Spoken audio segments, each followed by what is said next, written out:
All praises to Yahweh Ba'Shem Yahweh Shai, Ba'Shem Makak double honors to the apostles and the elders of Great Millstone, and Shalom to the elected nation of Israel. This is going to be a lesson going into how every single thing that people have seen happen in post-apocalyptic movies is going to be happening in real life, or the types of things that people have saw happening in post-apocalyptic movies and shows are going to be happening in real life, man, alright? And that's what Yahweh is getting ready to set up in the earth, man. Right, and I'm going to start off with Book of Amos, chapter 5 and verse 18. This is Amos chapter 5 and verse 18. Woe unto you that desire the day of Yahweh. To what end is it for you? So there's a lot of people seeking for the day of the Lord. In particular, like there's a lot of other people that claim that they believe in these different gods, right? But they don't believe in the God of the Bible. So it might be a Muslim, right? It might be a so-called Christian that believes in the God of the Bible, but believes in some fake, false doctrine that's about like them just getting beamed up out of the earth before anything bad happens, right? Believing in lies. But what does the day of the Lord really entail for people on the earth? For the real believer, it's going to be good things, but they're still going to see certain things that are terrifying, man, right? And for the people that don't believe in the Lord at all, it's going to be nothing but destruction, and them keep on continuously fleeing from one bad situation to another until eventually they die. All right? Verse 19, as if a man did flee from a lion, and a bear met him, or went into the house and leaned his hand on a wall, and a serpent bit him. Now, this situation sounds far-fetched to some people, right? But some people might actually really literally experience this scenario that he's speaking about, man. Now, this is given a metaphorical situation, right? But there might be some person that's Yahweh's got such a hatred for that actually receives this exact type of death, man. All right? There might be somebody that actually does run away from a lion, then runs away from a bear, right? And then ends up getting bit by a poisonous snake, man. Somebody out there might receive that judgment, man, which is terrifying to think about that. Verse 20, shall not the day of Yahweh be darkness and not light, even very dark and no brightness in it? So when you've got, let me read this verse as well, 21. I despise your feast days, and I will not smell in your solemn assembly. So when all these people are out here trying to celebrate things and on this party spirit all the time, can't help but go to a party all the time, man. Right? Especially you women, man. You women love going to parties all the time. Right? Well, that's not the spirit that Yahweh's in. Yahweh's getting ready to bring some hell on this earth, man. All right? And all the things that people have been seeing in apocalyptic movies, by where people are running away from danger and all of these types of things. These things are going to be happening in real life, man. Think of the movie The Purge, right? The first one, the second one, even the country one, the western one, where they're all cowboys and stuff, right? Think of the movie The Road, where they're cannibals. Think of the movie The Book of Eli. Think of the TV show The Walking Dead, with the first couple of seasons, right? How you had all these people, or think about the particular season where it was Negan, and as they call themselves, the so-called saviors, versus the main character of the time that was in it, the show at the time. I forget his name, man. Rick Grimes and his people, man. Right? There was a whole bunch of killing going on between different groups, different gangs of humans, man. Different factions, different militias, if you want to call it that, of humans. Right? And let me get into some scriptures from Isaiah the 13th chapter. This is Isaiah chapter 13 and verse 11. And I will punish the world for their evil and the wicked for their iniquity. And I will cause the arrogancy of the proud to cease. And I will lay low the haughty of the terrible. So there's a lot of proud people right now. Right? But when all of these things that people see happening in post-apocalyptic movies start happening, man, people are not going to be proud. The guy that thinks that he's a tough guy ain't going to be tough no more, man. All you carnal, like 6 foot plus guys that are in the gym weighing 225 pounds plus, right? Deadlifting twice your body weight, right? Banging steroids, right?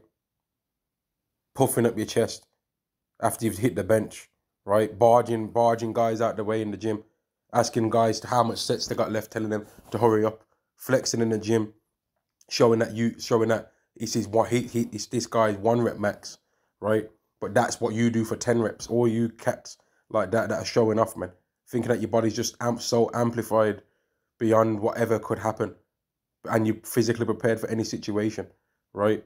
All you MMA fighters, all you Taekwondo practitioners, and you Brazilian Jiu-Jitsu guys out there, man. All of you soldiers, you ain't going to be proud in that day. Because it's not going to be no one-on-ones, right? It's not going to be no one-on-ones. It's not going to be no fair fights. It's going to be a whole bunch of chaos. A person might think that because he's a boxer, that he's going to be able to have it in a fight. But he might just get sand thrown in his eyes when it comes up to trying to fight a particular guy and get hit in his head with a baseball bat. You know? He might be running away or running towards some group of people to try and fight and slip and trip over a rock and fall on the floor and break his damn neck. So what good is boxing going to be to you then? And I've did combat sports in the past in my life, and that don't result in nothing really anyway, because your can easily quite plague you with a health problem, to where your boxing skills, your kickboxing, any combat sports that you thought you did, don't mean nothing in that time. It won't mean nothing then. Verse 12, I will make a man more precious than fine gold, even a man than the golden wedge of Ophir. And that's talking about a man of the Lord. He's going to be more precious in that time, because he's going to be covered to escape out of every single scenario that he ends up in, man. Whenever you watch these post-apocalyptic movies, there's certain characters that have got a thing that's known as plot armor, right? When you watch certain shows, there's certain characters that have got plot armor, man. And that's pretty much what men of the elect have got. They've got plot armor. Even if they do die, they've got plot armor, because Yahweh's plotted it's very important to the plot of Yahweh's movie that he's making for the elect man to receive the things that he's promised him. So even if that elect man was to die, well, that's part of the program anyway. That's part of the program for him to lose his life. But it's also part of the program for certain men to not lose their life, man, and for a standard to be set up against them. Verse 13, therefore I will shake the heavens, and the earth shall remove out of her place in the wrath of Yahweh hosts, and in the day of his fierce anger. And it shall be as the chase roll, and as a sheep that no man taketh up. Then shall every man turn to his own people, and flee every one into his own land. And you see that in certain post-apocalyptic movies too, man. People become racist, man. Right? They'll be like, man, I ain't trying to rock with these people, man, because I don't know their language, or I don't know where they're from the other side of town. I don't really know about these guys, man. Or they speak a different language to me. And you already saw that happening with this thing that's happened in Ukraine. The Ukrainians was rocking with the Ukrainians. The Edomite was rocking with the Edomite. And all these other nations was getting cast out, man. And being made to not enter into the land. Or if there wasn't made to enter in the land, it was being tricked and deceived into signing papers that meant that they was going to be getting put in detention camps, man. And that's what's happened. Certain brothers have been posting things up about that's what's been happening to some of you Israelites out there, man. When you watch the movie The Purge, right, or the TV shows The Purge, you see these things. You see people calling themselves off for zone themselves off, man. Everyone gets into their own little groups, and it becomes very tribal, man, or very national. Verse 15, everyone that is found shall be thrust through, and everyone that is joined unto them shall fall by the sword, because people then start looking at everybody else as an enemy. These group of people are my friends. Everybody else that's not in these group of people is my enemy. And that's why you're always seeing these post-apocalyptic movies and shows, man. Everyone views everybody else as the so-called bad guy, right? Or you even see in certain shows, they say that there's no good guys anymore, which is false, right? Because there is good guys. The elect of the nation of Israel are the good guys, right? Verse 16, their children also shall be dashed to pieces before their eyes, and their houses shall be spoiled, and their wives ravished.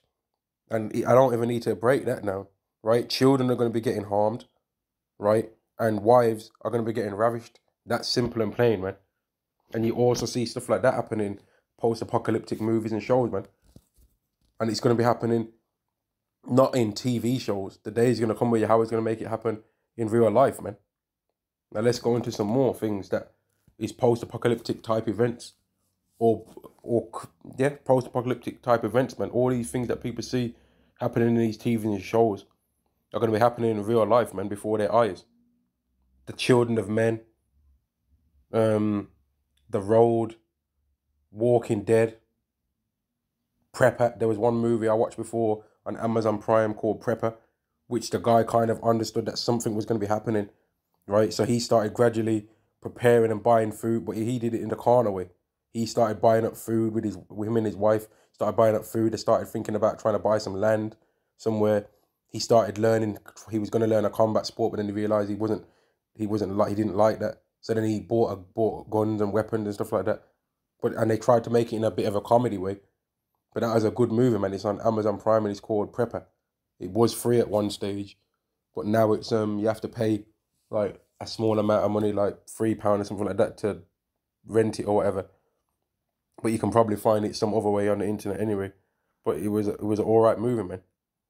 And it showed how people are preparing for this day, but they're not preparing in the right way. They're preparing in a carnal means, most people.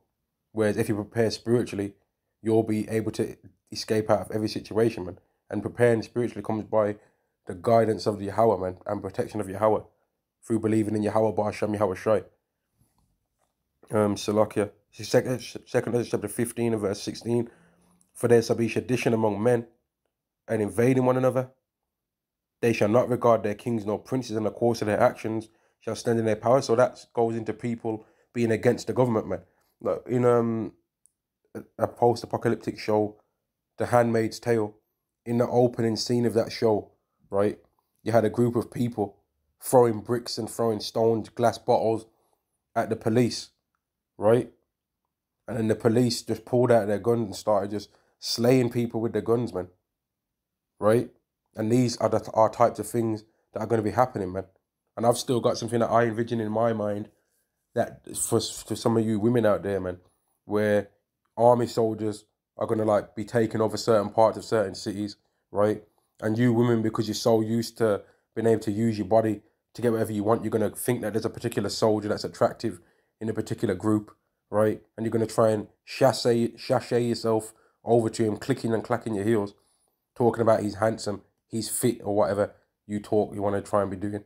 And you're going to try and think you can try and sway that guy with your body, and he might just smash you in the face with the back of his assault rifle, man, and tell you to get the hell out of his face. That kind of stuff's going to be happening, man. And he might tell you women, you certain women out there, it's not going to be your choice whether I'm gonna do this with you or not. I'm going to be the one that decides. So that's something for you proud women out there to think about as well, man. It's going to be hell in this time, and that's something that happens in post-apocalyptic movies and shows, man.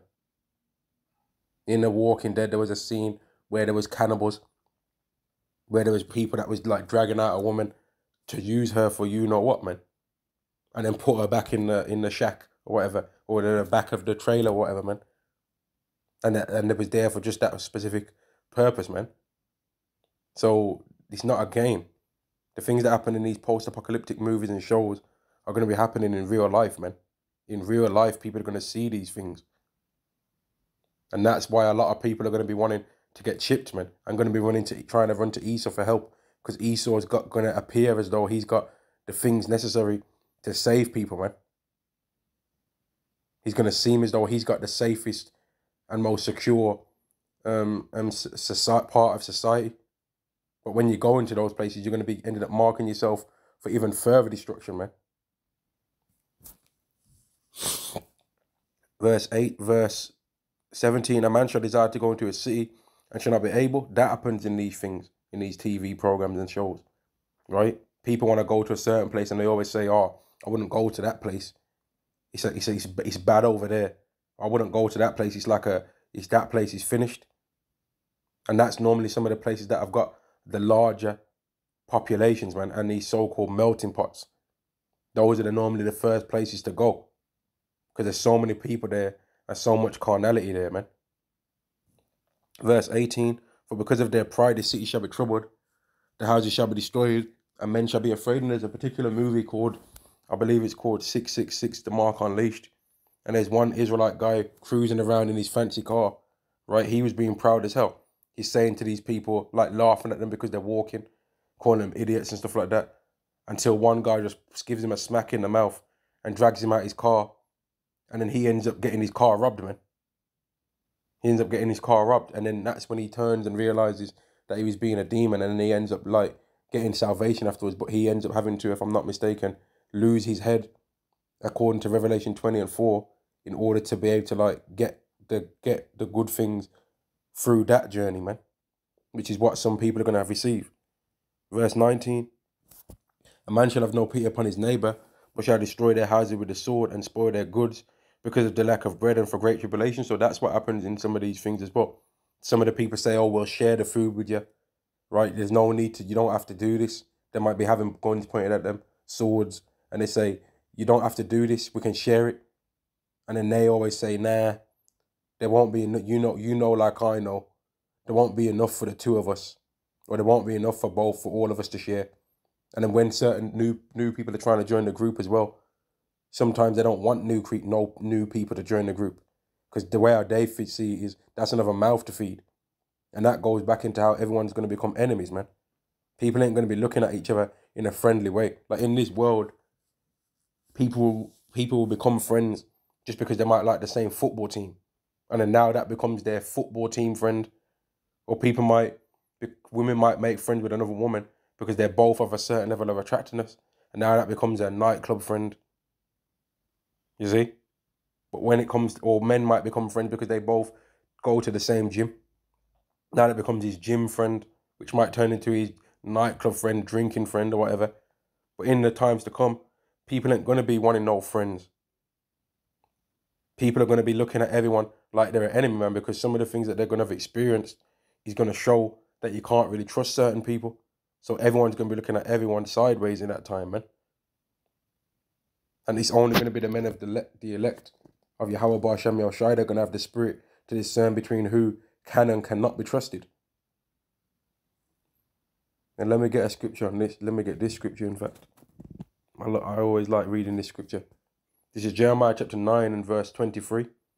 Thus saith Yahweh, let not the wise man glory in his wisdom, neither let the mighty man glory in his might.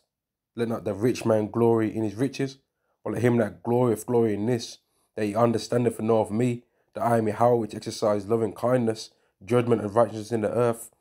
For in these things I delight, saith Yahweh. So we're supposed to glory. If we're ever going to glory in anything, it better be that we understand and know Yahweh. It shouldn't be that we think we're a tough guy, or that we think that we've got such a high IQ. That's one thing that people in this world like to talk about, my IQ. You know, my IQ's this, my IQ's that. But then some of you people I've saw some of you people in this world before that try and talk about how intelligent you think you are, but you stink. So how comes you're not intelligent enough to wash your skin? You're so intelligent to read a book, but you can't wash your ass. What's going on there? I guess you're not really that intelligent as you think you are then. And that might sound funny, but I'm being serious, man. There's certain people in this world that think they're so smart, but if you check their hygiene is terrible. And bad hygiene, right? Once you see that a person really starts to not care about their hygiene, that's a sign of mental illness a lot of the times, man. And really, it's not mental illness. It's a sign that they got demons on them. Let's say what it really is. Verse 25, behold, the days come, saith Yahweh, that I will punish all them which are circumcised with the uncircumcised. So this is talking about the day of the Lord, man. Verse 26, Egypt and Judah and Edom and the children of Ammon and Moab and all that are in the utmost corners that dwell in the wilderness. For all these nations are uncircumcised, and all the house of Israel are uncircumcised in heart. So everyone's going to be getting it, man. Everyone that's not of the elected nation of Israel in that time is going to be getting touched by the arm of the Lord. And all these things that people see happening in these post-apocalyptic movies and shows are going to be happening in real life, right in front of people's face, man. Let me get another scripture that I was reading in 2nd Ezra. Let me get this. Because you see these things, when you read these scriptures, these things just sound like things that you're reading about or that you might have watched in a movie, man. This is 2nd Ezra chapter 16 and verse 22. For many of them that dwell on the earth shall perish of famine, right? You see people starve to death in these post-apocalyptic TV shows, right? And others that escape the hunger shall the sword destroy, because you see, end up seeing people that have got abundance of food, and they end up getting killed by a group other group of people that are starving. And the dead shall be cast out as dung, and there shall be no man to comfort them. You see that? You see dead bodies piled up. No one's really cared to bury them. You see dead bodies. I was watching one before I started doing this lesson, in fact. There was 3 dead bodies, all hung. And whether it was that they hung themselves, committed suicide, or whether somebody else did it, it don't matter. It's just dead bodies cast out as dung, man. Nobody caring. Because there's a dead body so common now. And the dead shall be cast out as dung, and there shall be no man to comfort them, for the earth shall be wasted, and the city shall be cast down. And that's what you see. You end up seeing these cities that once was abundant becoming a ghost town, man. Verse 24, there shall be no man left to till the earth and to sow it. You always see cars build up on the motorways, right? To where you can't even bring your car through. Everyone's abandoned their cars on the junctions and on the motorways, on the roads, right? The earth's unkept. The trees shall give fruit, and who shall gather them? The grapes shall ripen, and who shall tread them? For all places shall be desolate of men. That's what common in these types of shows, man. There's hardly any people. And then sometimes you might see on the windows, people saying it's not safe here, or go back, or whatever. You see these things, man. So that one man shall desire to see another, and to hear his voice. You see that too?